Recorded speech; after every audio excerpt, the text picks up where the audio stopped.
Dad lived on the North Shore in Hawaii, where the trade winds come in.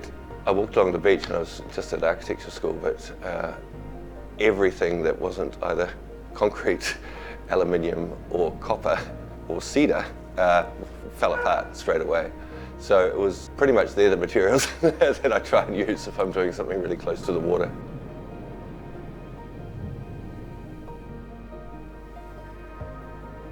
My name's Daniel Marshall. I'm an architect.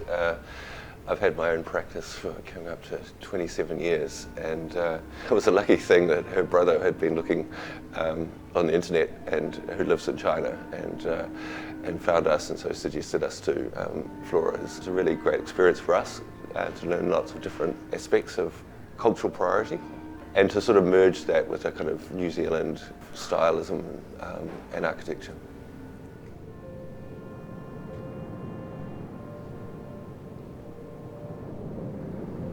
You walk into the house and it's low, underneath a great big heavy concrete panel for the floor above.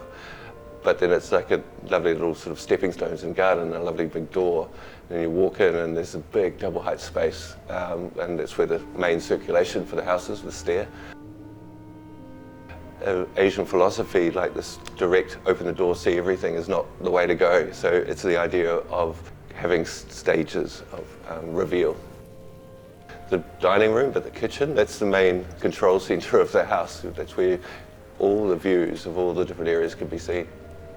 Their brief was really about almost a resort-like feel.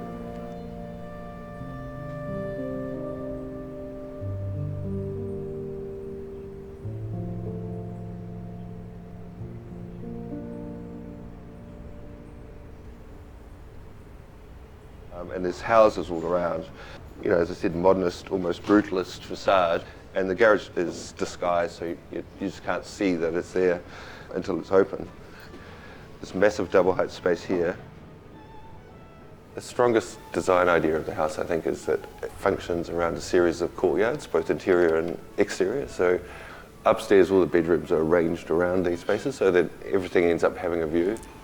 You know, a piece of coral, you know, you've got these, each little area kind of as they scatter around, and means you've got a lot more permeability and connection with the landscape. The living room obviously is right on the seaward side of the house. For us, having a slight step down, a split level between the kitchen, dining area, it's a smooth transition from here out to the edge of the property and the cliff beyond.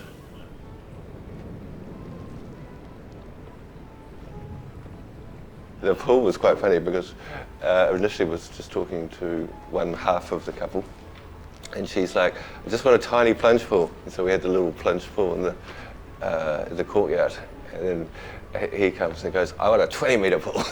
so it just goes, which is, it's quite a spectacular pool, so I certainly didn't argue.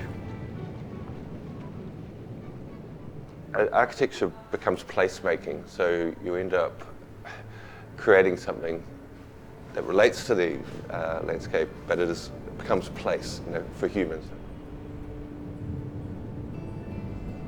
And then we had a stone guy that suggested doing a great big boulder for the table, you know, like a sliced boulder. So the whole thing, you know, turned out to be kind of a fun kind of sculpture, architecture, you know, placemaking. It was fun.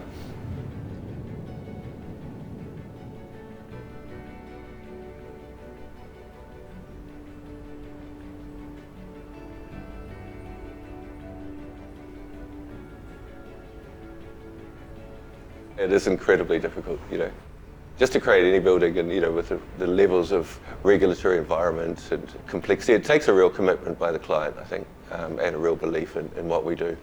But ultimately, you know, it changes people's lives.